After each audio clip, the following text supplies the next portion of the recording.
You may call your next witness. Thank you, Your Honor. The defendant, Richard Alexander Murdaugh, wishes to take the stand.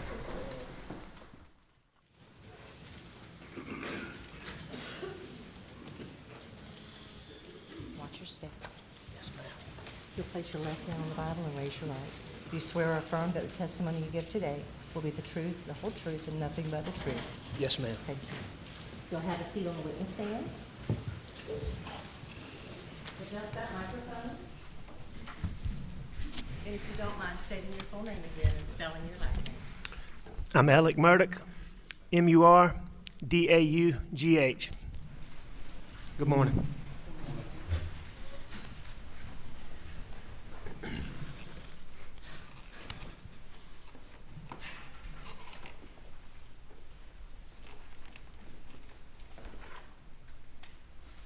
Mr. Murdaugh, on June 7th, 2021, did you take this gun or any gun like it and shoot your son Paul in the chest in the feed room at your property off Moselle Road? No, I did not. Mr. Murdaugh, did you take this gun or any gun like it and blow your son's brains out on June 7th or any day or any time? No, I did not. Mr. Murdaugh, if you take a .300 blackout, such as this, and fire it into your wife Maggie's leg, torso, or any part of her body, No, I did not. did you shoot a .300 blackout into her head, causing her death? Mr. Griffin, I didn't shoot my wife or my son anytime. Ever.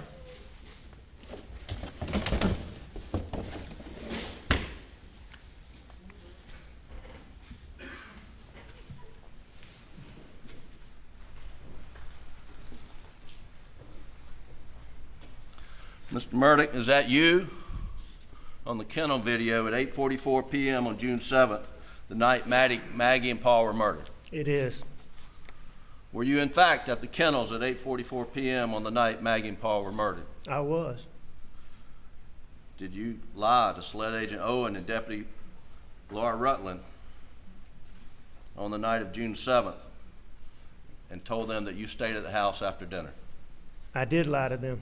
Did you lie to Agent Owen and Agent Croft on the follow-up interview on June 10th that the last time you saw Maggie and Paul was at dinner? I did lie to them. And in the interview of August 11th, did you tell Agent Owen and Agent Croft, did you lie to them by telling them that you were not down at the kennels on that night? Yes. Alec, why did you lie to Agent Owen, Agent Croft, and Deputy Rutland about the last time you saw Maggie and Paul? As my addiction evolved over time, I would get in these situations or circumstances where I would get paranoid thinking. It could be anything that triggered it. It might be a look somebody gave me. It might be a reaction somebody had to something I did. It might be a policeman following me in a car. That night, June 7th, after finding Mags and Paul, don't talk to anybody without Danny with you. All my partners were just repeatedly telling me that. I had a deputy sheriff taking gunshot tests from my hands. I'm sitting in a police car with David Owen asking me about my relationship with my wife and my son. And all those things coupled together after finding them, coupled with my distrust for Sled, caused me to have paranoid thoughts. Normally, when these paranoid thoughts would hit me, I could take a deep breath real quick and just think about it, reason my way through it, and just get past it really quickly. On June the 7th,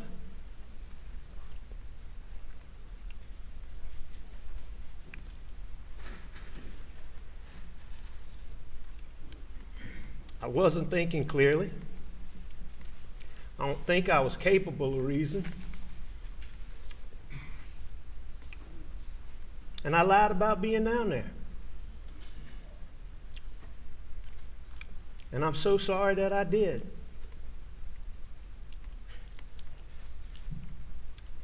I'm sorry to my son Buster.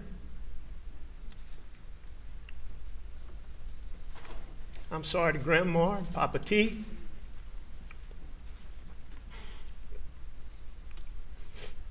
I'm sorry to both of our families.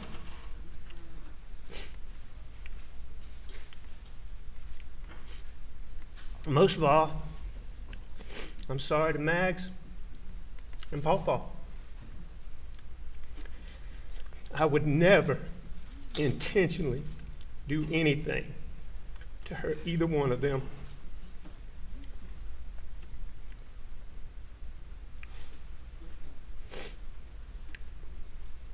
Ever. Ever. Did you continue lying after that night? Did you not? But once I lied, I continued to lie. Yes, sir. Why?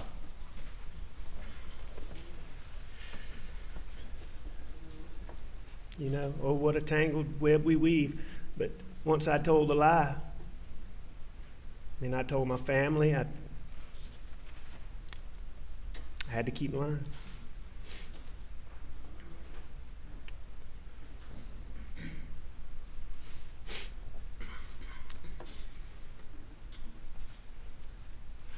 Alex, tell the jury what happened on the evening of June 7th, starting when you met up with Paul.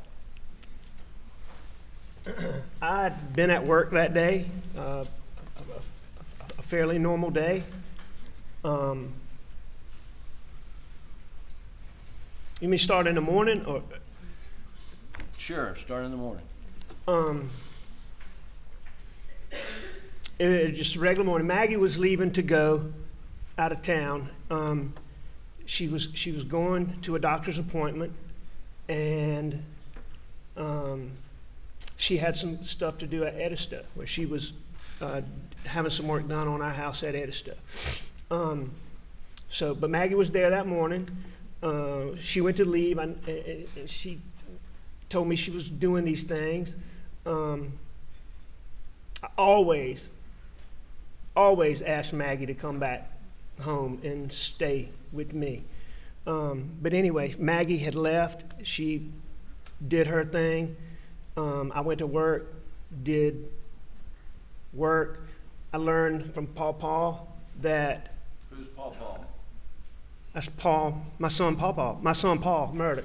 And your name for him was Paul? Yeah, we called him Paul. Okay, go ahead, I'm sorry. And Buster, Maggie, I called him Paul or Paul Terry, but Mags called him Paul, Buster called him Paul. A lot of people called him Paul. But anyway, I learned about I'd known that CB, the guy that worked for us, had sprayed the sunflowers. I knew about that, but I'd been out of town.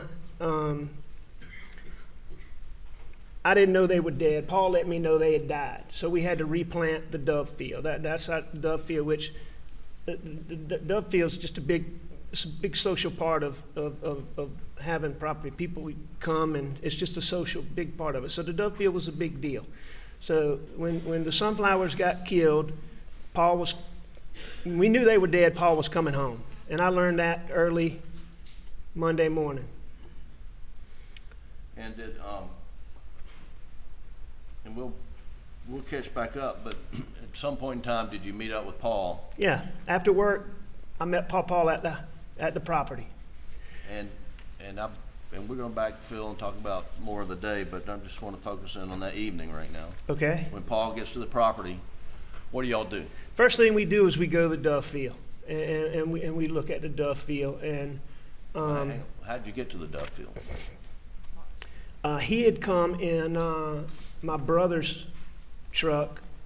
We got in my son Buster's black pickup truck. We called it Buster's truck, or the black pickup truck. You've heard it called too, but I call it Buster's truck. Okay, so you're in Buster's truck and you go to the dove field. Tell the jury what else. Well, that's the first thing we do. We go to the dove field and we look, and it was clearly, it didn't, you could tell they were, you could tell they'd been sprayed, and you could tell they were dead. They might have still had a tiny bit of life, but they were dead. So we knew that. So we knew we had to replant the whole field. So that didn't take but a second. But after that, Paw,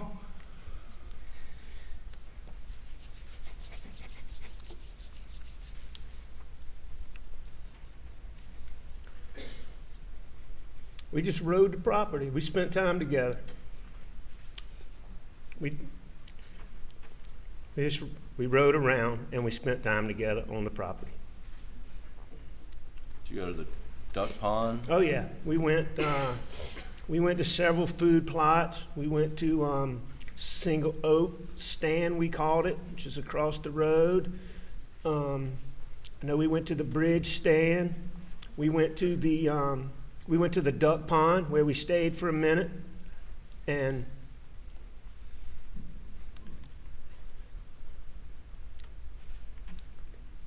Did you? I can remember the duck pond specifically because I had helped Paw plant the dove field and the corn in the dove field. So sunflowers, corn, and I had helped him plant the corn in the dove field. Paw had planted the duck pond by himself, and he's making a really big deal to me about how much better the corn was doing in the duck pond than it was in the dove field. We stayed there for a little while. We were at the cabin for a little while. We rode around the cabin looking at it. Now, cabin is what? That's it's just a little small. It's truly a cabin. It's a 4-room structure. It's got a little living area, a little kitchen, and it's got 2 little bedrooms and 1 little bathroom. And that's what you've heard talk about, where the kids stayed some summers. And Is that what the jury's seen? Some overhead pictures. It's right there on Moselle Road. yeah, it's right up on Moselle Road, and it's very close to the driveway that goes to the shop and the kennels. Did you spend any time at the shop, you think? Oh yes, the shop was, that was sort of the hub. That was the main place. If you weren't at the house, you might be out going to this field or this food plot or this duck pond or this part of the river, but the shop is where the kennels were located. You were always there. Something was always going on there. You're always doing something there. That's where all the tools were. That's where all the equipment was kept. That was the main hub. Right. And so we were there that day. There was a point in time where we unloaded a bulldozer that had been on a different part of the property. It was on a trailer. We unloaded it and sprayed it down real quick. That was just one of the many things we did that day. One of the things the jury's seen, Alec, is a Snapchat video of you and doing something with a tree. Do you remember that? Oh yeah. And so what was happening there? That's just part of when we were riding. That particular location where that was is at a food plot that we called Sawtooth Oaks, and it was named that because there were some sawtooth oaks that were planted there that you can't see in the picture. But what that tree is, at all these food plots, there's an area where it's not as big as a field, but it's like a field where you plant vegetation for wildlife. Like it might be cowpeas or soybeans, but you plant, and then there's a feeder to attract deer. Then we planted these little fruit trees on these stands, and what you see me doing is fooling with a fruit tree that I'd been tending to, it had fallen over. I had straps on it. I had strings on it that were holding it up. One of the strings popped. I undid the other string, and it was falling over, and Pawpaw was laughing at me, trying to get it back upright. And it was just a fruit tree that I'd been dealing with for years, and it wouldn't stand up straight. And were you and Paul having a good time at that point?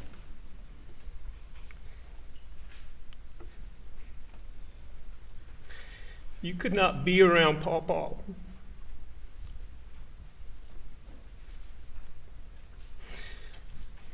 You could not be around him and not have a good time. Were you close to Paul?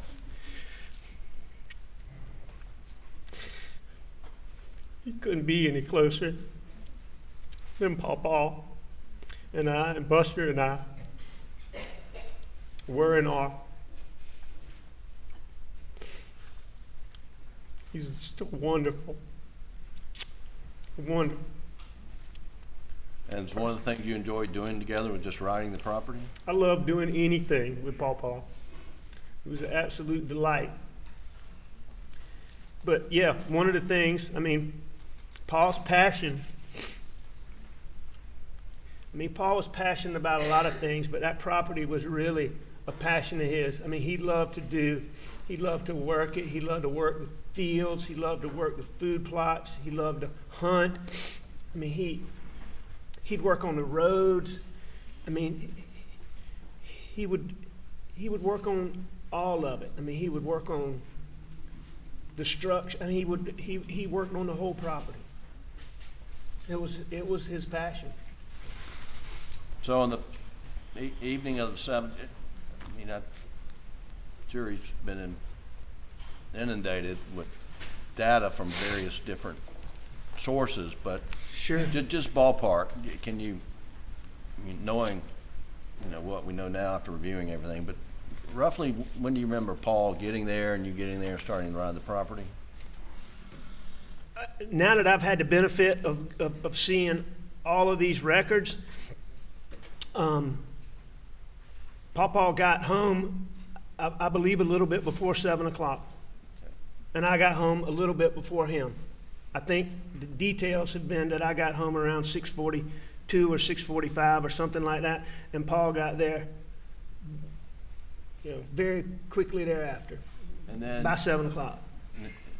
So you rode the property for a while. Do you remember when Maggie arrived? Yeah, it was later than that. It was 8 or after 8. I think it was after 8 and looking at the records. A little bit after 8. And do you remember her arriving or where you were when she arrived? I believe that I was at the shop when she came through, which would not be unusual for her, having been away. If Blanca had gotten the mail or somebody had gotten the mail, maybe not, but if somebody had not gotten the mail, it would be perfectly normal for her to pull through there. And I believe she did pull through there that day. And Paul and I were at the shop, I believe. And then what did you do after Maggie arrived? Maggie went to the house, and I know that. But shortly after, however I learned that Maggie got home, I went to the house when Maggie got home, and I left Paul at the shop. So, and what did you do when you got to the house? I saw Mags, talked to Mags, and I took a shower. The clothes that we saw in that Snapchat video was that the clothes you had at work that day? Yes, those are the clothes I had on at work that day. And the jury's seen you in those clothes and what's on June 7th. How tall were you and how much did you weigh? On June 7th, well, I'm a hair over 6'4", right at 6'4". On June the 7th, I was about 265 pounds, 264, 265. And this was in June, June 7th. Yes, sir. When you were outside, riding around and doing, do you get hot and sweaty? Absolutely. Paul and I had done some things. We unloaded the bulldozer, cleaned the bulldozer. We'd fooled around. Yeah, I sweated. I was heavy. And taking prescription pills also makes you sweat worse, or at least taking oxycodone makes you sweat more than you normally do. So was it unusual for you to take a shower when you got back to the house? Not at all. And after you took a shower, what did you change into? I changed into the clothes that you've seen in this trial, shorts and the shirt. Okay. When you got out of the shower and changed clothes, what'd you do next? I went back out where Mags and Pawpaw were, and What were for they dinner. doing? What was going on? Mags had, as you've heard, Blanca had prepared dinner, but it had been cooked earlier. Mags had fixed, I know Mags had fixed mine and her plate because I didn't fix a plate. She may have fixed Pawpaw. Pawpaw was eating, and Pawpaw was almost done eating by the time I got back out, which also wasn't unusual. I mean, Pawpaw was always on the go. I mean, he never sat still. And, you know, he'd sit down to eat, but then he's going on to his next item. And So then Maggie and I ate. and do you all eat at the table? Do you eat at the den? What's your normal habit? We would do both, but, I mean, when we ate at the table, it was really sort of more formal or not formal, but just more of an organized thing. What we would normally do on a regular evening is we would eat in the den in front of the TV. And that's where we ate that day. I ate on the couch, the table. Maggie had a little a TV tray that she kept over there, and Pawpaw would usually sit in a recliner and eat off of the ottoman. Was the TV on? Yes, Was that normal for the TV to be on? yes. TV, if we were in the house, the TV was on. So what happened next, Alec? Pawpaw moved on doing whatever he was doing. I don't know if he was in the gun room doing something, or he was in his room doing something, or he was outside doing something. I actually thought he'd gone to the shed, but in looking at, to the shop, but in looking at the benefit of having these records that we have, I know he was still at the house or somewhere around the house doing something, but he wasn't in there with Maggie and I. But Maggie wanted to go to the kennels, and I had eaten dinner. I laid back on the couch where I was sitting. Maggie wanted to go to the kennels, and she asked me to go, and I didn't go at that time. I didn't want to go. Why didn't you want to go? It was hot. I just had a shower. I knew I'd end up doing more work, sweating more, and the dogs is always a chaotic scene, and I just didn't want to go right then. Well, let me ask you, what had you done the previous days, like Friday and Saturday and Sunday? Start with Friday or Yeah. go backwards? Yeah, start with Friday. All right, on that. Just briefly. So 7th, 6th, 5th, 4th. So June the 4th, my dad was in the hospital in Savannah, Georgia, at Memorial Hospital.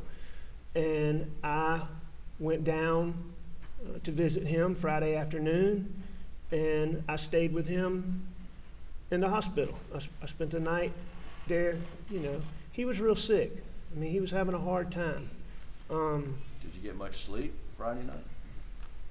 No, I mean, I had a real sweet nurse found me. At first, there was just a hard chair in there like this, but a nurse found me a soft chair, sort of like a recliner. So, I mean, I'm sure I slept, but I didn't sleep. You know, I didn't get a night's sleep. No, sir. And then Saturday and Sunday? Saturday, we had plans with Buster and Brooklyn. Y'all have heard about Brooklyn. It's Buster's wonderful little girlfriend. And Mags and I had plans with them to meet them in Columbia, to go to the South Carolina it was a regional baseball tournament. And South Carolina was playing Virginia, I believe. So when I got back from Savannah and met up with Mags, at some point we headed to Columbia. So, I mean, there wasn't a lot going on in between there. We headed up to Columbia and met Bus in Brooklyn. And then, did you stay in Columbia Saturday night? We did. We went to the ball game, and I remember it was an evening game. We went pretty early and tailgated. Maggie had reconnected with a college friend who coincidentally had married a college friend of mine. And they had a son that played for Carolina. He was a first baseman, and a really good little player. And we met them and tailgated with them, and it was a lot of fun. They had a lot of the parents of the players that were playing for Carolina, and it was a fun time. We tailgated, and then we went to, and it was a night game, so we went to the game, and the game got over. It was fairly late into the evening, and after that, Bus, Brooklyn, and Mags and I believe we went to the restaurant in the hotel where we were staying, but we went and had dinner, and then Bus and Brooklyn went home, and of course Maggie and I went to our room. And then get up the next day, and was there another game? Another game the next day. That's right. And then after that, you head back to Moselle with Maggie? yeah, we went to the game. That's right. Mags and I go back to Moselle. And the jury's heard about, I think, Ms. Rass talking about you bringing Krispy Kreme donuts to your dad. Maggie loved to. She spoiled my dad, and always taking him something. My dad loved sweets, and she and I picked up donuts and took Krispy Kreme donuts to him. And then y'all both spent the night together at Moselle on Sunday night. Did you both spend the night at Moselle on Sunday night? Yes. And then the 7th was a work day? That's right. It was a Monday, June the 7th. Hang on. I'll rephrase it. Oh, I'm sorry. Was Monday the 7th a work day for you? Yes. Okay. And I just wanted to give that background. And so moving forward to when you testified previously about Maggie asking you to go to the kennels, were you tired? Oh, yes, I was tired. And you had just had a shower? Just had a shower. And you said that, well, did you go with Maggie to the kennels immediately? No, I did not. What'd you do? What did she leave? Yes, she did. She left and Pawpaw was gone. Do you know how she got to the kennels? At the time I didn't, but now looking at these condensed records and understanding the timeline, it's clear to me that she rode with Pawpaw. And did you stay in the house? Yes. For how long? Not long. I laid back on the couch, put my feet up, and like many times when Maggie asked me to do something that I didn't want to do or didn't start out doing, I changed my mind and decided I'm gonna ride up there. And I did. And how did you get to the kennels? I went on a golf cart. Was the golf cart at the house, the main house? Yeah, it was, and it was there most of the time. And when you got down to the kennels, what was happening? It's just what I thought it was. It was a little bit of chaos. I mean, it was clear to me that Max had just let the dogs out. The two dogs that were out were really her pet dogs. One is Grady. You've heard about a black lab. That's Grady. That's Buster's dog. And the other is the yellow lab that you've heard about. That's Bubba. Bubba was mine and Maggie's dog, but it was really mine, Maggie's, Bus, and Pawpaw's dog. It was a family dog. But Bubba's the dog I hunted. Maggie loved Bubba. She loved Grady too, but she had a special place for Bubba. But anyway, when the dogs first were let out, the first thing they would do is they would run. If you look at the overhead picture that you've seen, there were planted pines right behind the kennels. So you got the kennels and the chicken coop sort of form an L shape.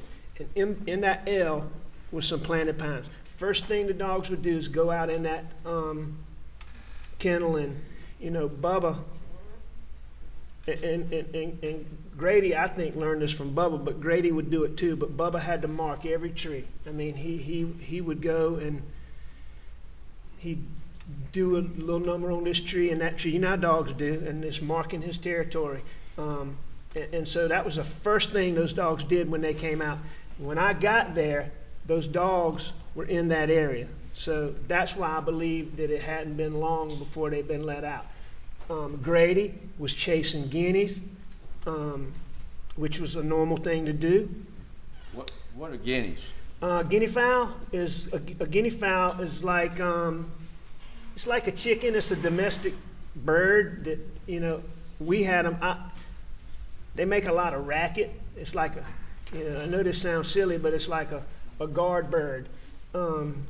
Because anytime, they just make a lot of racket anytime anything unusual is going on. If anything disturbs them, it could be a person, it could be somebody driving up, whatever, they're going to make a lot of racket. So Grady's chasing the guineas. Paul's fooling with Rogan's dog Cash. Maggie's just kind of standing there watching the dogs, which is normal, and they were in that place. As the dogs are out longer, they branch out more. But at that point in time, they were right there. So that told me they hadn't been out a long time. Bubba catches a chicken. I'm talking to Maggie for just a short time before Bubba catches a chicken. I take the chicken. Put it when Bubba didn't chase, these dogs didn't chase the chickens to kill them, and they didn't normally kill them. They did kill them sometimes, but it was about the chase with those dogs, and they were proud when they caught one. You could just tell by the way Bubba would prance to you when he brought the chicken to you. He was proud that he had caught it, but he wasn't trying to kill it, and so most times the chicken wasn't dead, and that chicken wasn't dead, but a lot of times they would be stunned and they would be just real lethargic. So you had to take the chicken and you had to put it up somewhere where, the chicken could be by itself for a minute and it would eventually, usually, come back to normal and go on about its, whatever a chicken does. Did you get the chicken out of Bubba's mouth? I did. I took the chicken from Bubba and I put it on top of that. Now we've seen, this video of Paul with Cash, Rogan's dog. Did you know that was going on? What do you remember about that? Yeah, I knew Paul was fooling with. When I pulled up on the golf cart, Maggie was standing back, sort of where the driveway would be. It sort of runs out at the feed room. Storage room's what we call it. It's been called the feed room. But it sort of ran out. Maggie was a little bit further up where she could see back in that angle where the dogs were. Paul was fooling with Rogan's dog back towards the kennel. If I remember when I first got there, Paul was more in the driveway, but then I knew Paul was in the kennel fooling with Cash, yes. But did I know what he was doing? I didn't know exactly what he was doing, no. Did you? I knew he was fooling with his tail. Well, was Cash in the kennel when you pulled up, you think? Not when I first got there. Okay. Did Bubba or Grady have any collars on? Yes. Which, both dogs, one dog, do you remember? I don't know about Grady, but I know Bubba had on his what we call a tracking collar. Paul, for his hunting dogs, Paul had a series of tracking collars, and I think there were 5. It might have been 6, but it's a tracking collar that had a device that would tell you where that collar was, so that Bubba was bad about, he would stay close for a minute, but then he would take off, and he especially do that on Maggie. He would take off and run, and so he had on a tracking collar that if he did that, you could, you could know, okay, he's, a half a mile down here. It's not going to follow him, but so far, but it would follow a good long distance, so you could go get the dog. If he ran off, which Bubba frequently would do, especially when it was just Mags and Bubba. And so Paul probably would have been the one to put that on Bubba. So you've got us where you've gotten the chicken out of Bubba's mouth and put it up on a doghouse or something? I believe what I put it on, and I don't remember this, but I've seen pictures and all this, and I saw the chicken sitting on top of the what looks to me like a portable dog crate. Wherever it was sitting on there is where I would have put it up there. I don't have any reason to believe anybody else moved that chicken, and that chicken did die. And what did you do after you got the chicken out of Bubba's mouth? I got out of there. I left. I went back to the house. All right. Well, look, before we do that, we've seen the dog kennel video with Cash and Mr. Davis, and we slowed it down for him. Did you see the water hose in that video on the ground? Do you remember seeing that? Yes, I do. Was the water hose out? Obviously, in the video, but I don't specifically remember that, but I can look in that video and see it. Right. But that's not something that I noticed. So, but you've seen it in the video here? Yes, sir. Right, okay. And then the 2 dogs were out? Absolutely. Bubba and Grady. Okay. And then you head back. How did you get back to the house? The same route. The same route I'd come on. I came down the driveway, made a left on, you saw my route in the car. I drove that same route.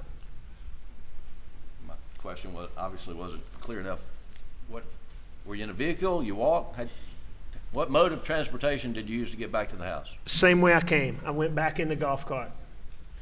And it was the golf cart, if you remember, that Mark Ball testified that he saw where we normally would park it. You pull along the front entrance, and either you'd come in from the left and you'd go just past it and be on the right, or you'd come in from the right and you'd be just past it on the left. And that's where I got in it, and that's where I put it back. Did you do anything else before leaving after you took the chicken out of Bubba's mouth? No. We've heard about Bubba being stubborn. How long did it take you to get chicken out of Bubba's mouth? Well, Bubba could be stubborn, but Bubba would listen to me. And another thing, when Bubba had on that collar, one of the other features of that collar was... What did Bubba have on the collar, or was it Grady? Bubba had on the collar. Bubba had the collar. I know Bubba had a collar on, and I'm not sure about Grady. Okay, go ahead. If I misspoke on that, there's no question about it. Bubba had on a collar. I assume Grady did too, but I didn't. I didn't. Even though I saw Grady, I didn't notice for a fact that Grady had on a collar. Okay. But he probably did. So, makes sense to me that he did. How long did it take to get the chicken out of Bubba's mouth? It didn't take long. Number one, Bubba's coming back there to show me, hey, I caught this chicken. So he's not running from me. He's proud of that fact that he caught this chicken. So, he comes right up to me. Bubba was really strong, but you take your thumb when the dog's clenched and his mouth's a little bit open, all you do is you take your thumb and you push his gum in really tight against those sharp teeth, and his mouth opens right up. Took the chicken out and put it on, I believe, the portable dog kennel. And then left. And then I left. Then leave, okay. And did you go back to the house? I went straight back to the house, to the air conditioner. And what'd you do when you got back to the house? I lay down on the couch. And then what? Well, was TV on when you went back?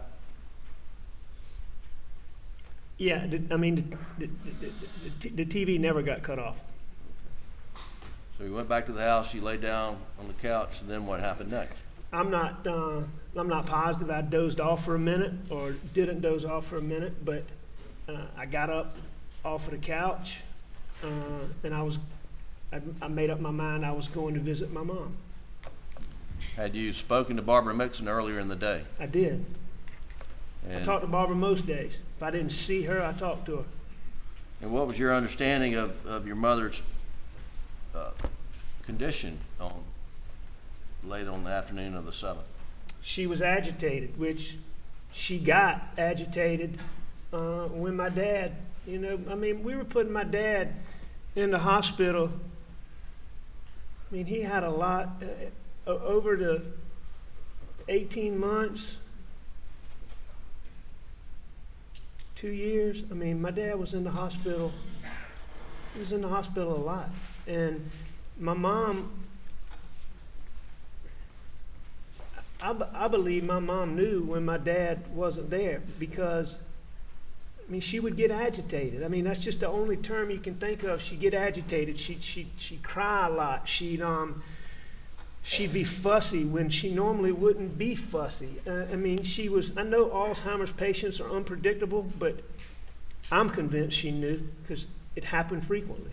And Barbara Ann told me, your mom's agitated, you need to check on her. I gave her medicine, she's resting. So it wasn't anything urgent, but she's resting. So what Barbara would do, and Barbara could handle her better than, my mama. We all love Barbara. My mama loved Barbara. Barbara could get my mom to do things that nobody else, when she'd fuss for anybody else, including me or my brothers or my sisters, Barbara could get her, in order. And but Barbara had given her medicine and to settle her down and calm her down, and that would sometimes make her go to sleep for a little while, but then she'd be agitated when she woke up. So did you go check on your mom? I did.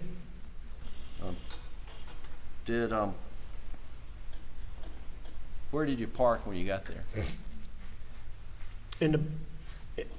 You saw the pictures. There's 2 exits off of that deck. One of them to the right, one of them straight out that back door. I would have parked to the left. If you're coming down these steps, if these are the steps, it would be to the left and back over there. All right.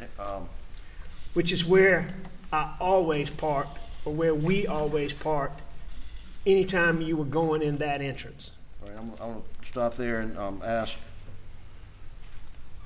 Doug, if you don't mind pulling up State's Exhibit 524, which is the GM OnStar data, and slide 38, which is in evidence.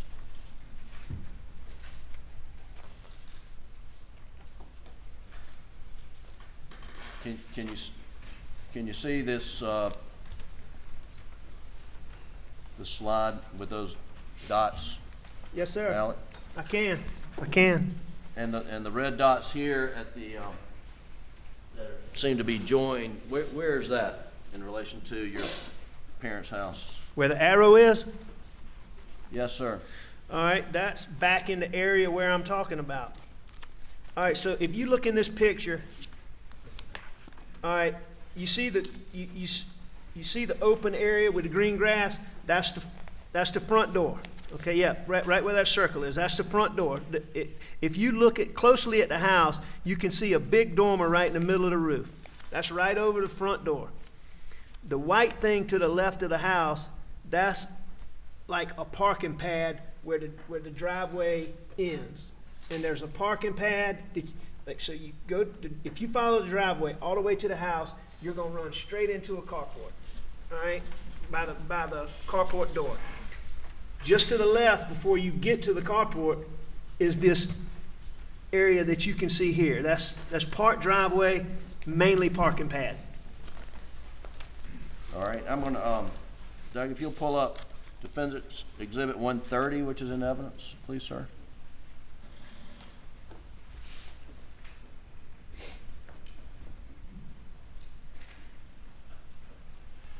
Yeah. And from this photo, can you point out roughly where you parked that evening? All right, this is the entrance to the right that I'm talking about. There's an exit and an entrance right in front of that door that you see there. So if you came down those steps, walk to your left, would be down there would be where I parked. Oh, would you have parked on the grass? You get on the edge of the grass back there. There's some grass there for sure, but it's not the area up here by the house where it's sodded and Sure. this grass that you can really see in this picture. So it may be on the edge of the grass, yes. In relation to the satellite dish, are you looking at this photo, are you to the right of that? Yeah, you'd be to the right of that satellite dish, Okay. yes. And I believe was- that satellite dish is right on the edge of the, there's a hedge, and like, you see the, I don't know what you call it, a border, like a border where the grass ends and the flower bed or whatever it is starts. Right. I think, you can't see it, but I think that satellite's probably close to that border. All right, well, let's, So it'd be to the Let's pull right of another- that in this picture. Doug, will you pull up at Defendant's Exhibit 134, see if this is a...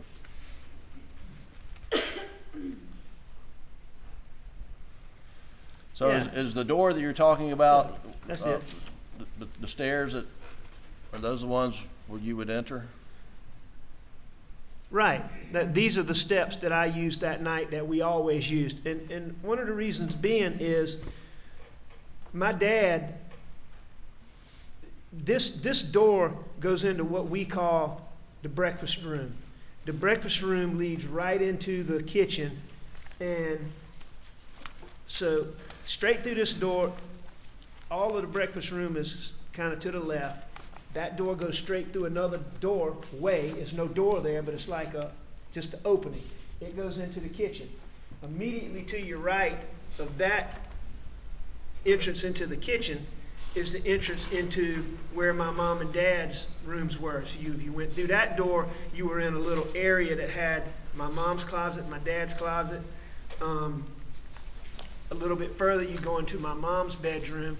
If you went to the right, you would go, my dad and my mom didn't sleep in the same room at this point, but the bedrooms were, they were back to back. There was a door going from one to the other that was blocked, but was there, and then there was a bathroom. So this is really the part of the house that at their age was getting used. So that's why you went in this entrance, because my mom and whoever was caring for her was always in her bedroom, which would be just on the other side of the room that has these windows that you see to the right.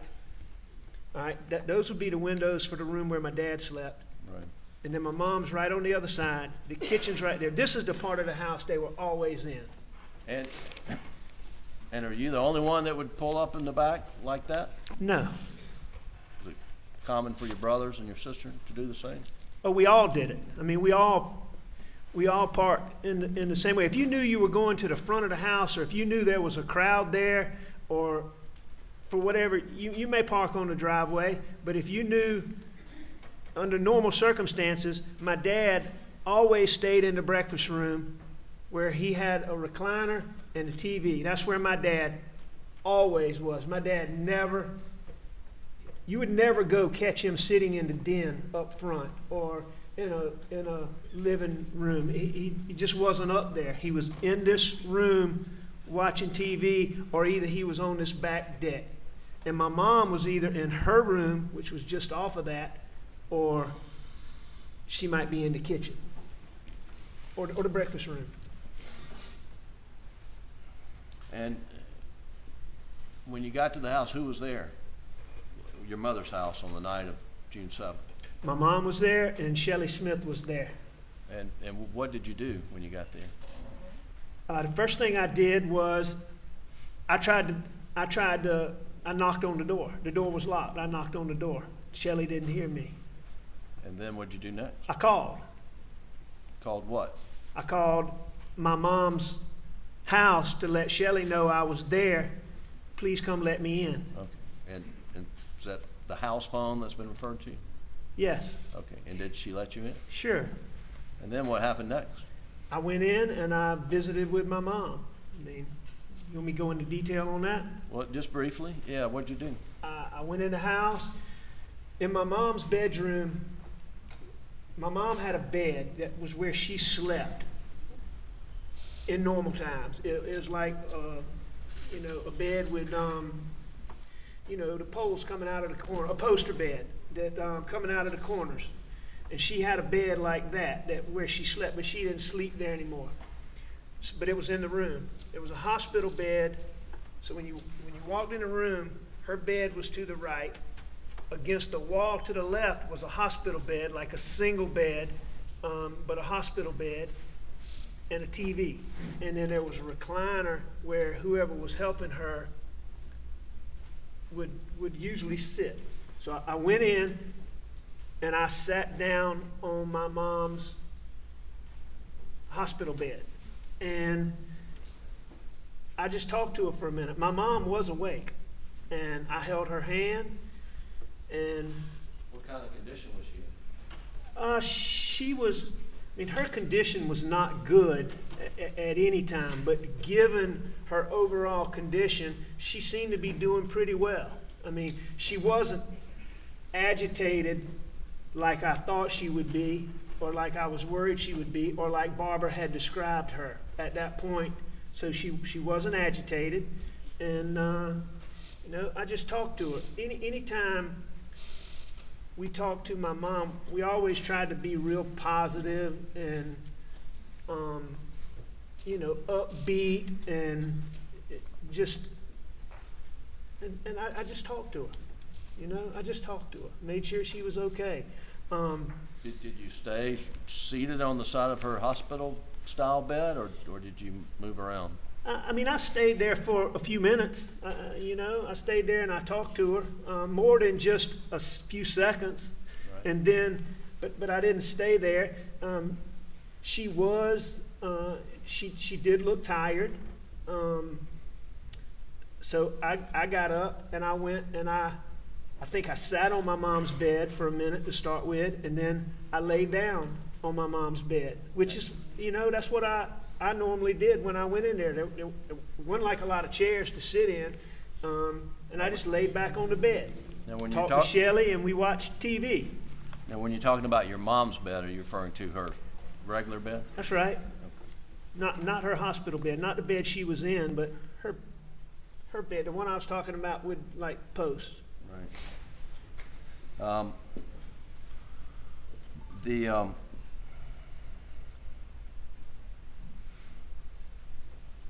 Let me skip something.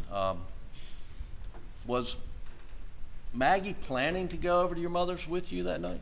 No, she wasn't planning to go with me that night. Okay. No. In fact, Maggie didn't really like to visit my mom.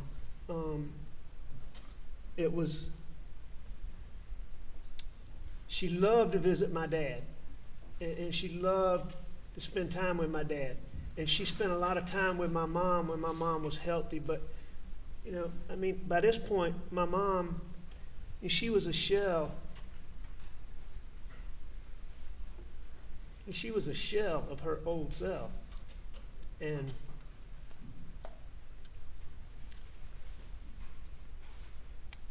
Okay. it was kind of sad to go and visit her anytime. She wasn't healthy, and Maggie didn't like to go and just visit my mom. When you left Moselle to head to Alameda the evening after you'd gone back to the house at Moselle, what Say that again, Jim? what exit did you use of the Moselle property when you're going to Alameda on the evening of June 7th? I went out the main gates, which would be straight ahead. You've heard of the two gates. There's the shop entrance. There's actually several entrances, but the main ones we used, there was an entrance by the Dove Field, there was an entrance further down by Sawtooth Oaks, but the main ones we used were the shop entrance and what we call the main entrance, where the brick gates were. Did you go? Why didn't you go by the kennels on your way out? There wasn't a reason to go by the kennels at that point, and I was going to Alameda, which the main gate would be the gates that were closer.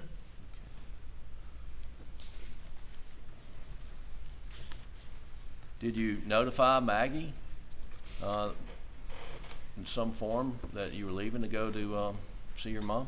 I tried to call her. And did she answer? No. And what'd you do after that? I think I tried to call her again. And did she answer? No, she didn't answer. And at some point, I texted her after that. Well, the fact that she didn't answer on 2 times, did that concern you? At that time, Right. it didn't concern me at all. Number one,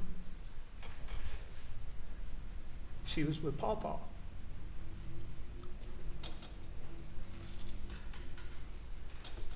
So, no. I mean, number two, it's not unusual to not be able to get somebody all the time when they're at the house or they're on the property. I mean, you've heard all the testimony about how spotty cell service was. So, no, at the time, it didn't strike me as anything unusual. Okay. Now, moving back to Alameda, you spent time with your mother, and then you left to head back to Moselle. Is that correct? That's correct. Did you drive straight back to Moselle? I did.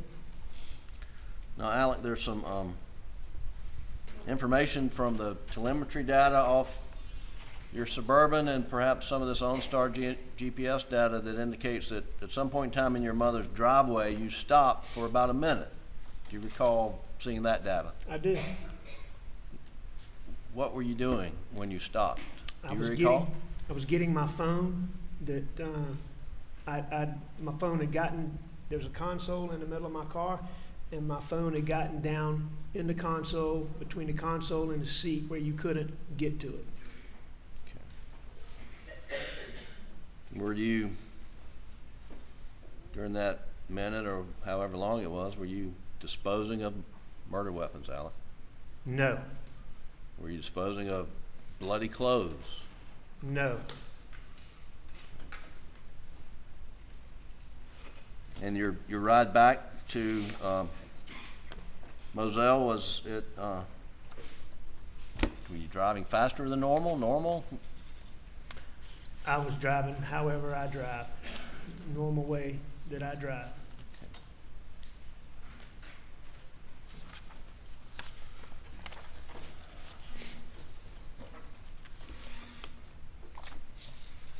When you got back to the Moselle property, how did you enter the property? What entrance did you use? Came right back through the main gate, And what'd you do then? went straight to the house. And when you got to the house, what'd you do? I went inside. Were lights on when you pulled up? Or? Lights were on in the house for sure. I can't remember if there were floodlights on or not. I don't believe there were any floodlights on, but there were definitely lights. All the lights in the house were on, yes. And when you, how long did you stay inside the house, roughly? Now that I've seen the benefit of these records, I was in there several minutes. Obviously, I mean, Were you surprised that Paul and Maggie had not made it back to the house? You know, I don't know if surprised is the right word, but I mean, I thought they would have been back by then. Right. You know, but I mean, did it cause me to go into any? It wasn't like I was shocked. But I mean, I thought they would be there. I mean, I distinctly remember, you know, I went and looked. Sometimes I was very hot-natured. Number one, I was hot, I was heavy, and I was taking pills. So I was always hot. Maggie was always cold. Sometimes she would watch TV. We had a TV in the hunting room. You see on the wall there. Sometimes Maggie would be in there watching TV where she could have the thermostat different than we always kept it cold in the main part of the house. So I know I went in there and looked in there for her. It's not unusual for Maggie to be taking a bath and be not able to hear me, so I went back there and I know I did those two things and looked in those two places. And they weren't there. And so, you know, I knew they'd been at the kennels and I assumed they were still up there. So what'd you do? I went to the kennels. I may have tried to call them. In fact, I probably did try to call them. I would think I called them. But as I sit here right now, I'm not positive, but I would think I did. Would think I tried to call them to see. And Alec, did you drive down to the kennels in your Suburban?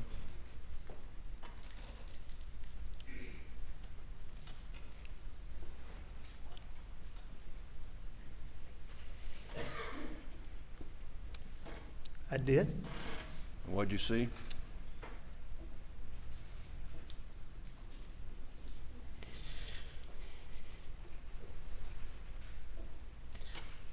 Saw what y'all have seen pictures of.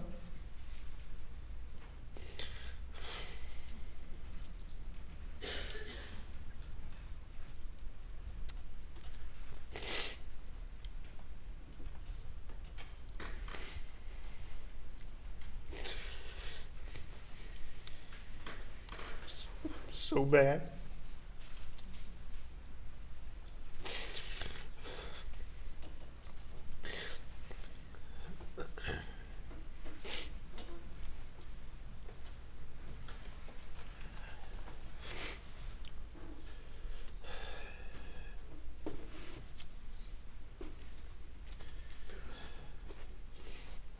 Can I have some water?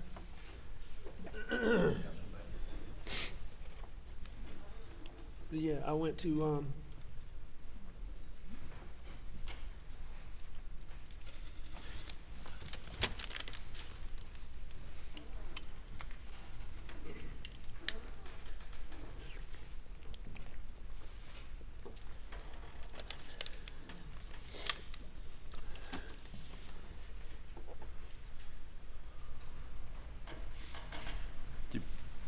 Did you see them on the ground when you're pulling up in your Suburban?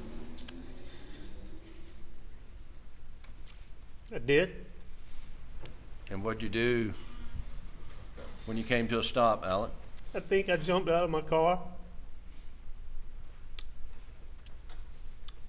I'm not exactly sure what I did, but no, I got out of my car. I know I ran back to my car, called 911.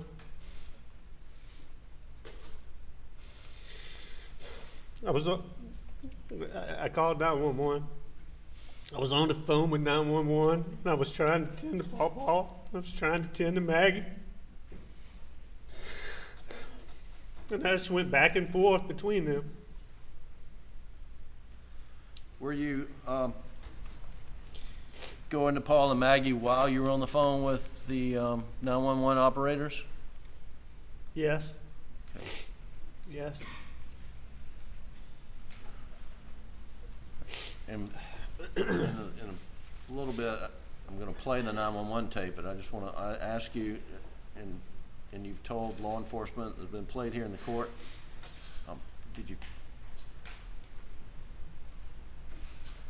what did you do when you went up to Paul at some point in time?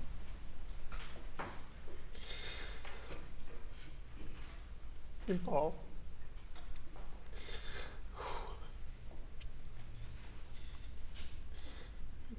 Paul was he was so bad. At some point, I know I tried to check him for a pulse.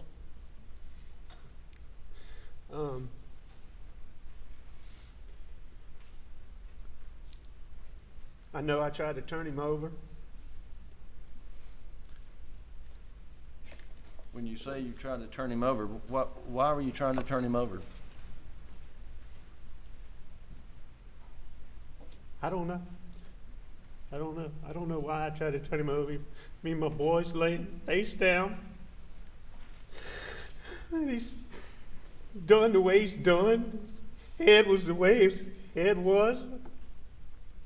I could see his brain laying on the sidewalk. I didn't know what to do. I mean, I tried to turn him over. So I grabbed him by the belt loop and tried to turn him over. And when I did, his phone popped out. His phone popped out. And I just picked it up and I put it right back there. Do you have any idea how it popped out? I mean, I know it came out of his pocket when I pulled on his belt loop. When I pulled him to turn him over. And it just popped out. And I mean, it popped right beside him. It sat right beside him. Were you able to turn Paul at all? I mean, I didn't. I don't know if I was able to. I didn't turn him over, no. No. What side of the on what side of Paul were you when you were doing this? I was on the side that was away from. I was on the side that was away from where my car was. Okay. I mean,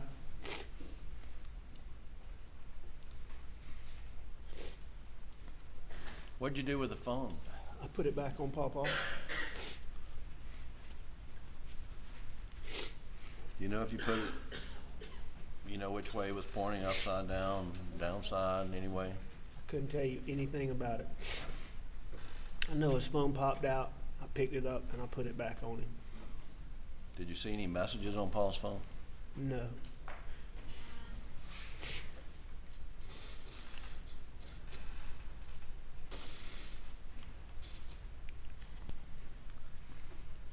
Did you go to Maggie?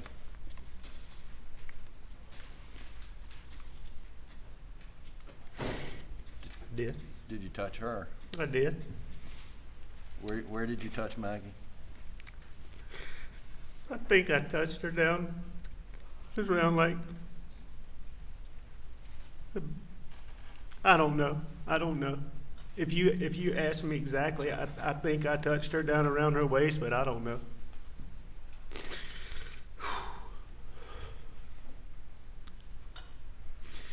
It was so bad.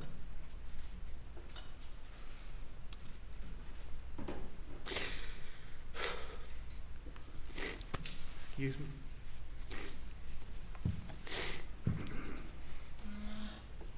I know I went back and forth. I went back and forth between them. I know I did. I'd like to play, Doug, the Colleton County portion of the 911 call, which is in evidence as Defendant's Exhibit Number 9. And Doug, this is the long version, the first clip, and stop it when I say stop it, please. 2021, 22 hours, 7 minutes, 9 seconds.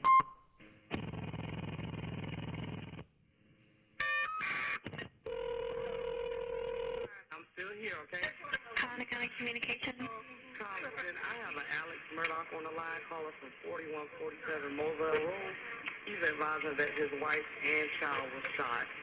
Okay, and sir, give me the address again. It's 4147 Moselle Road. I've been up to it now. It's bad. Okay, how did they shoot?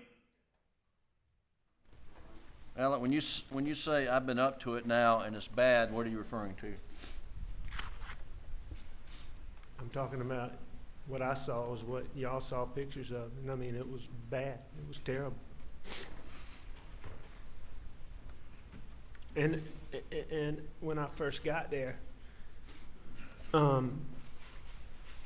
know I got out of the car.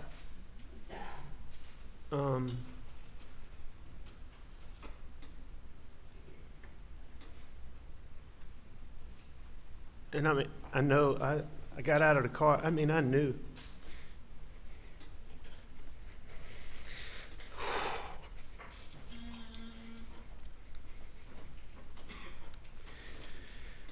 Got out of the car, but right at first, I don't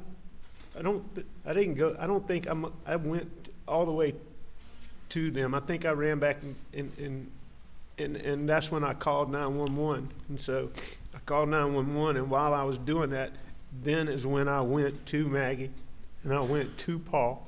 And so that's what I think I'm talking about. Okay. Keep going, please. Oh, no. Hell no. Do it now. It's fast. Okay, how do they shoot? Do they shoot themselves? Oh, no. Hell no. Okay, and are they breathing? No, ma'am. Okay, and you said it's your wife and your son? My wife and my son. Are they in a vehicle? No, ma'am. They're on the ground out at my kennel.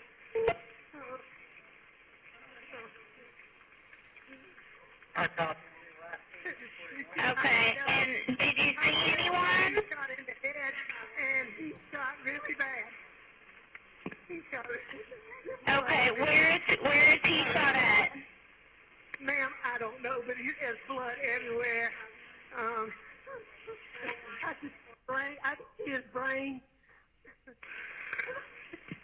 Face down. I tried to turn her a little bit, but she's got a hole in her head. Okay, is he breathing at all? No, Is he?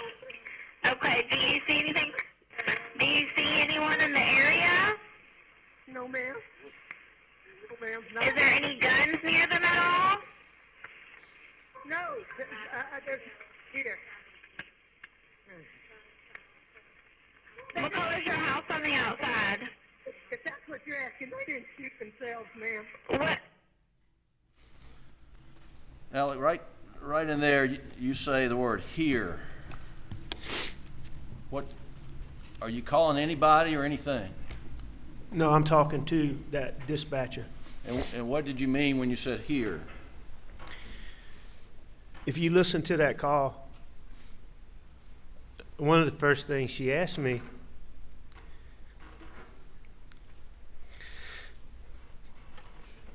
one of the first things she asked me was, did they shoot themselves? And I knew there's no way. I mean, I knew they didn't shoot themselves. There wasn't a gun. They didn't shoot themselves. And she'd asked me that. And then she asked me another question, something about that. And you hear me say here, and then you hear the thing talking. I'm telling her here, and then I say something, and then you hear me say, if that's what you're asking. And I'm letting her know they didn't shoot themselves. I'm saying here, and then I give her an explanation, which you can't hear on that phone, but it's obvious to me what I'm doing. And I say, if that's what you're asking me. So, like David Owens asked me on August 11th, did I call a dog or was I talking to somebody? There was no dog that was out, and there was nobody there. Well, let's talk about that briefly. Well, when you got there and you saw Maggie and Paul, where were the dogs? The dogs were in the kennels. Dogs were in the kennels. They were wherever they were when law enforcement got there. And you've seen pictures, and they called Dale Davis to the stand and talk about the hose rolled up. Did you roll the hose up? No. Did you do anything down there at the kennels when you got there other than call 911 and attend to Maggie and Paul? No, I do know that I was trying to find a flashlight. I was trying to find a gun. Other than those things, no, I didn't do anything at the kennel. I didn't do anything with any hose. I didn't do anything with any dogs. Was there anybody with you? No. All right, keep going, please. It's white. You can't see it from the road. Okay, is it a house or a mobile home? It's a house. Okay, and what is your name? My name is Alex Murdaugh. Okay, did you hear anything, or did you come home and find out? No, man, I've been gone. I just came back. Okay, and was anyone else supposed to be at your house? No, ma'am.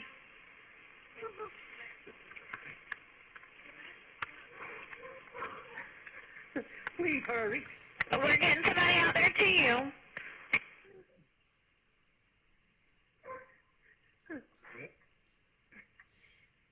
Oh. There.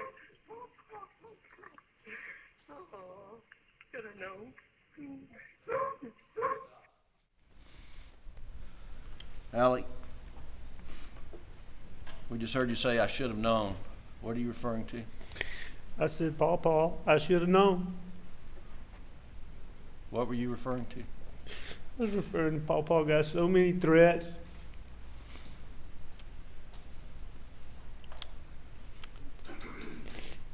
Didn't take serious. Think twice about. So I'm just telling him, Paw, I should have known. I won't specifically remember saying that, but I can clearly hear myself say that. Okay. What kind of threats did you understand Paul was receiving?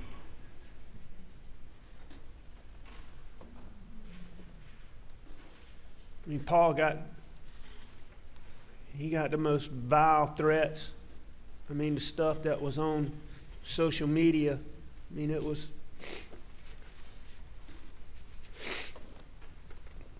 I mean, you couldn't believe it. You couldn't believe it.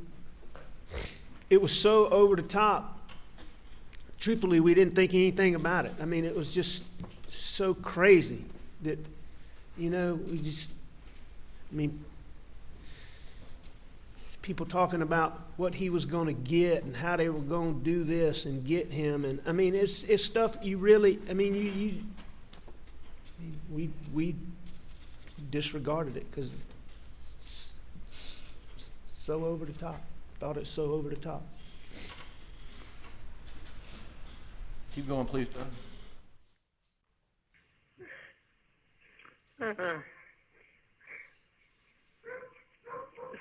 Okay, what is her name? Maggie and Paul. Maggie is her name? Yes, ma'am. Okay. When's the last time you talked to Maggie? Hour and a half ago, probably 2 hours ago. What?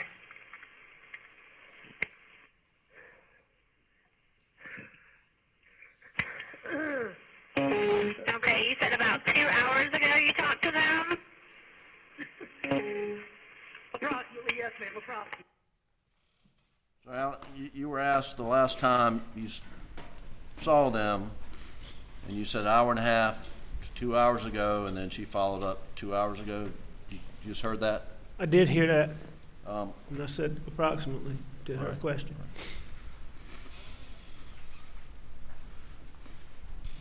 When was the last time you saw them, Maggie and Paul? Right after I took the chicken from Bubba. And the video we've seen is timestamp 8:44 p.m. Is that correct? That's right. So was it shortly after 8:44? It was. And It wasn't long after that, because you can hear when Bubba gets the chicken, and it wasn't long after I took the chicken from him that I left. and then you called 911. There are records of that, but do you remember roughly 9:07 or right before 9:07? I mean, I've seen the records and seen the transcripts, yeah.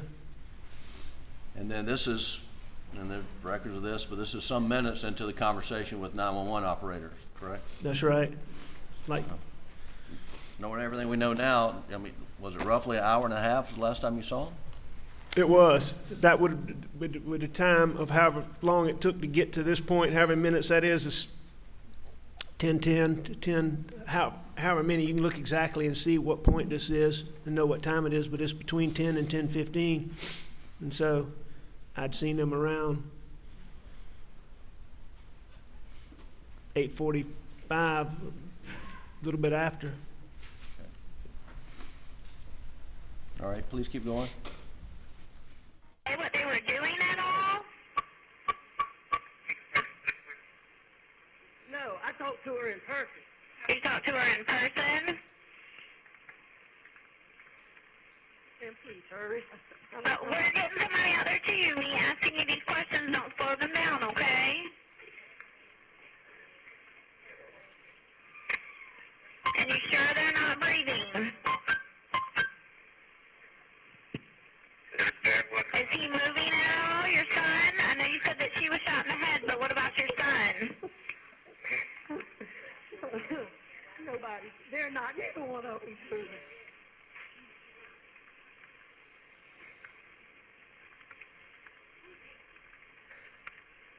What is your telephone number? 942-1227. I'm going back to my house just to get a gun just in case. I'm about Did you go back to the house and get a gun? I did. And is this the gun that you got? And how did you load this gun? What did you load it with, if anything? That was gun, as best I can remember. I believe I got that gun off the pool table where you heard there were some other guns. I think that gun was laying with that pool table. I'm not positive, but I'm pretty sure it was on that pool table. That would have been the first place I came to. I know I was grabbing the first gun I could get. I grabbed a handful of shells out of the that I could get my hands on. I know the gun had a shell in it that I loaded, and I know I had a few shells. So. Have you seen in this case where there was a 16 gauge shell put in that gun? I've seen in the records and I've seen heard in the testimony that I put a 16 gauge shell in the gun. Is that a 16 gauge shotgun? It's not a 16 gauge shotgun. It's a Why'd you 12 put gauge. a 16 gauge shell in it? I obviously didn't realize what I was doing. I mean, I know you can't put a 16 gauge shell in a 12 gauge gun and not. I mean, I've been hunting my whole life. I know you can't do that. That's not a mistake I would have made. That's not a mistake I'd have made under any circumstances other than that night. Why did you go back to the house to get a gun? I just didn't know. I didn't know. I mean,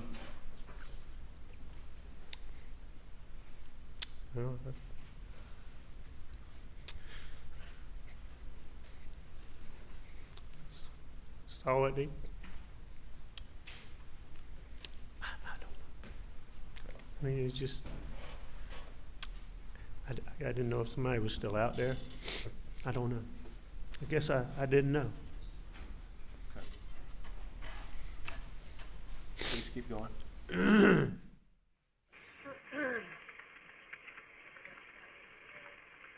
And does anything look out of place?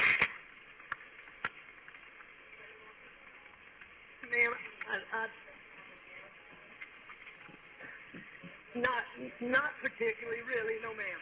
Okay.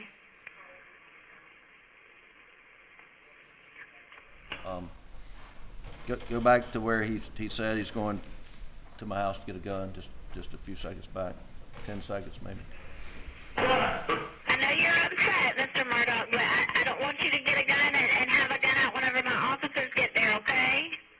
up some more. Back up some more, please. My house just to get a gun just in case. What is your telephone number? 942-1227. I'm going back to my house just to get a gun just in case. I'm about 100 yards from my house. Alec, you said you're about 100 yards from the house? That's what I said.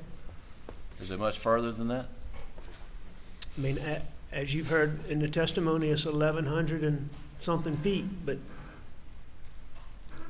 Okay. I said I was 100 yards. You were wrong about your estimate? I'm sure I was wrong. Okay. Keep going. And does anything look out of place? Ma'am, not particularly, really, no, ma'am. Okay.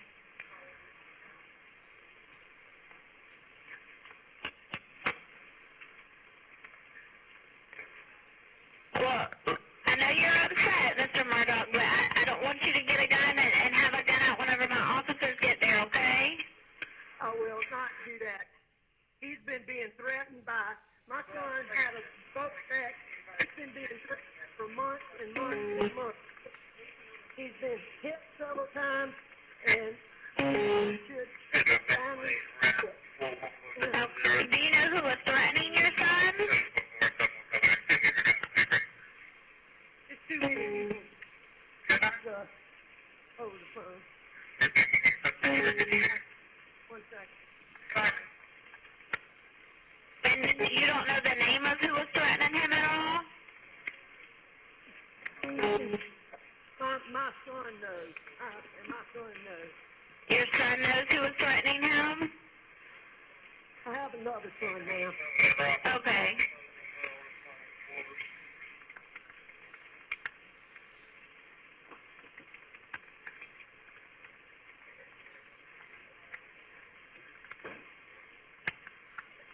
All right, I'm going back down there.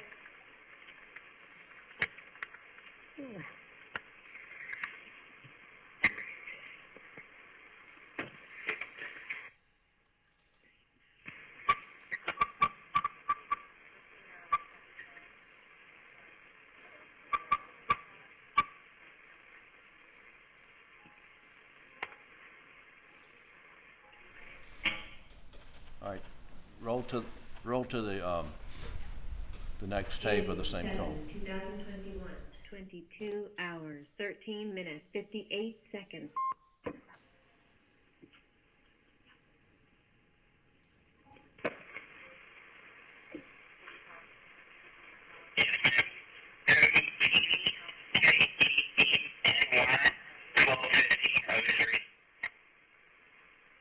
Are they close, ma'am? Yeah, they've been around with you ever since you got on the phone with me. I have multiple people coming out there to you.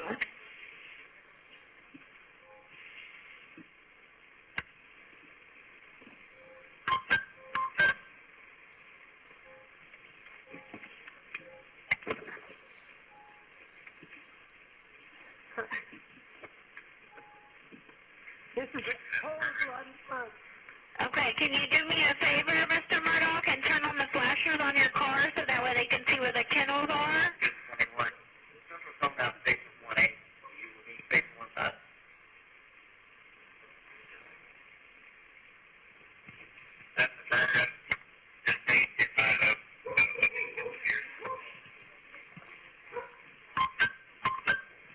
Do you have your flashes on for me, Mr. Murdaugh? Yes. Okay. I don't want you to touch them at all, okay? I don't know if you've already touched them, but I don't want you to touch them just in case they can get any kind of evidence, okay? I already touched them trying to get to see if they were breathing. Not, Alec, that second clip starts at 22:13, 10:13, 58, and you're asked, you're told don't touch them. Had you touched them by then? Yes. And that way you told the 911 operator. That is. And, I mean, can you say exactly during that 6-7 minutes when you actually touched them? I know I touched Maggie.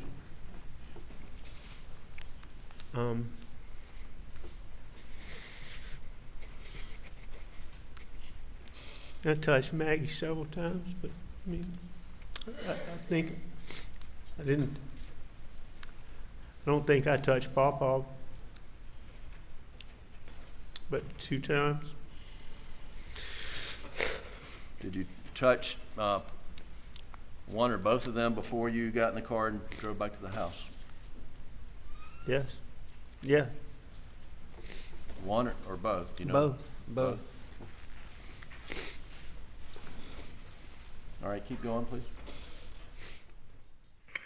Okay. Well, I just don't want you to move anything just in case they can get any kind of evidence, okay?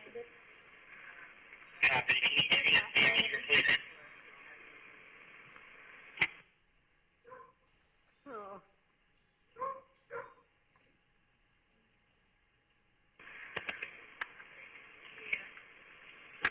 Okay. And did your son, I know you said that he had been threatened, did your son make reports of this at all?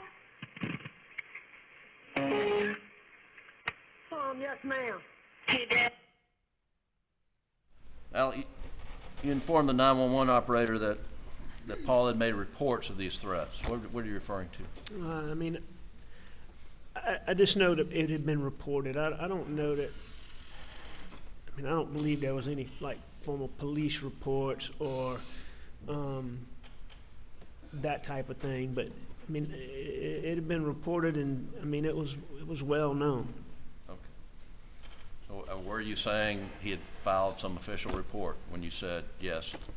No, I never thought. I've never thought there was a police report or some formal report like that. No.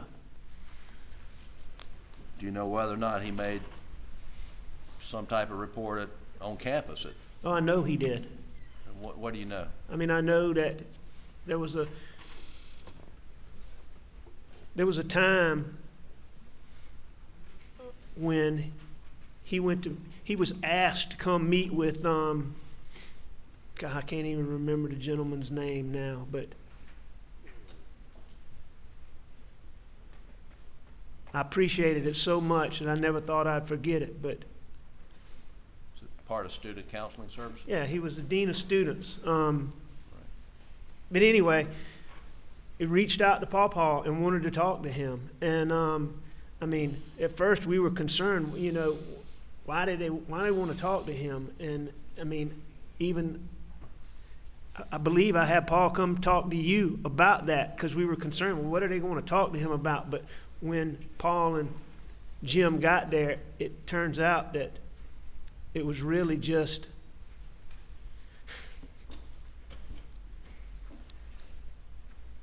I mean, they were wanting to make sure he was okay.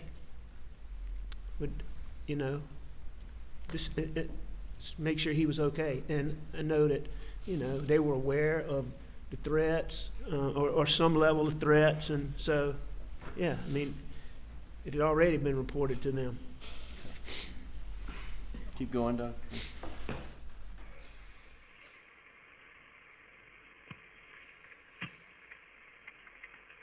Now, what's your son's name? Paul. Paul? Ma'am, I'm going to call. I need to call some of my family. Okay. On this. Well, do me a favor for me. Whenever you see the officer or the medics, because they're all coming to you, can you put your gun in your vehicle for me? Absolutely. Okay. But we have them come in, turn on the flashes on your vehicle so they can see you, okay? You got the flashers on for me? I did. Okay. All right. Just whenever you see them, put your gun up for me, okay? Okay. How old is your son? 22. Okay. All right. We're getting them out there to you, okay? And I will answer you call. All right.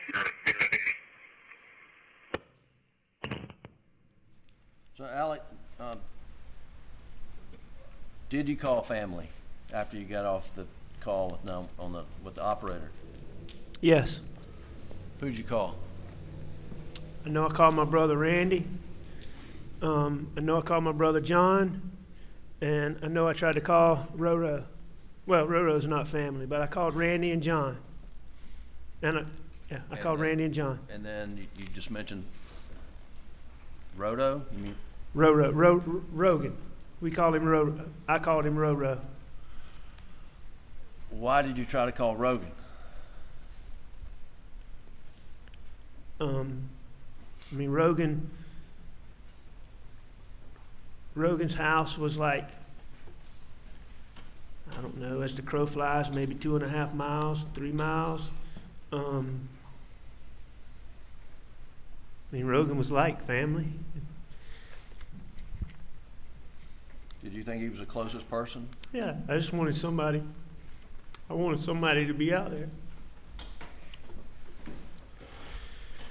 Had you seen Rogan's name on Paul's phone in any way that night? No.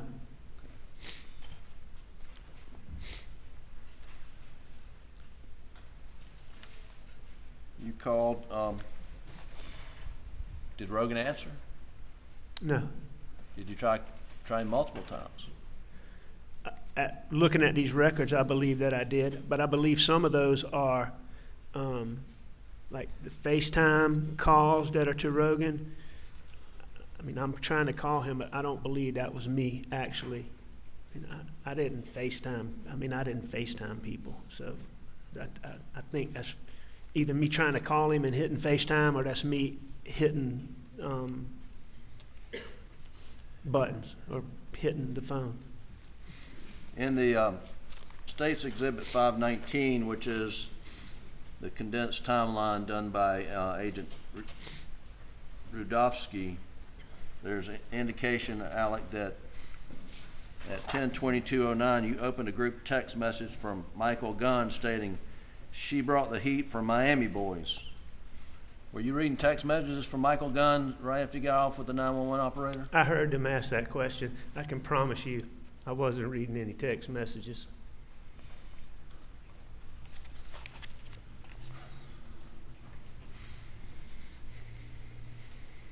There's also an entry, Alec, that says at 10:40 p.m. that you did a Google search or a Safari browser search for Whaley's at Edisto while your wife and son are laying dead on the ground. Did you do that? No. Whaley's is a restaurant at Edisto that we ate at a lot of times. We got takeout from a lot of times, so I'm assuming it was in my search history, pulling up the restaurant, and I obviously was trying to call people or dialing, and I hit that. I wasn't doing any Google searches. And is one of the persons that you dialed that night a wedding photographer?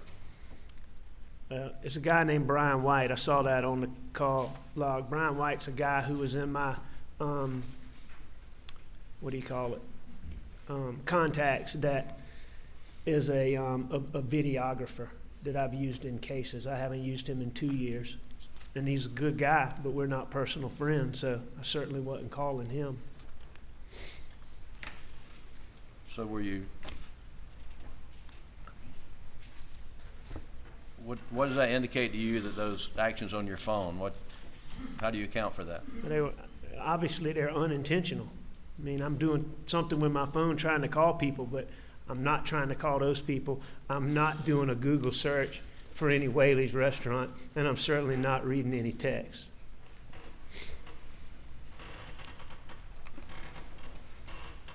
I want to ask you, Ladies and gentlemen, we're going to have you go to the jury room for a break of about 10 minutes. Please do not discuss the case. You'll stay put, Mr. Murdaugh.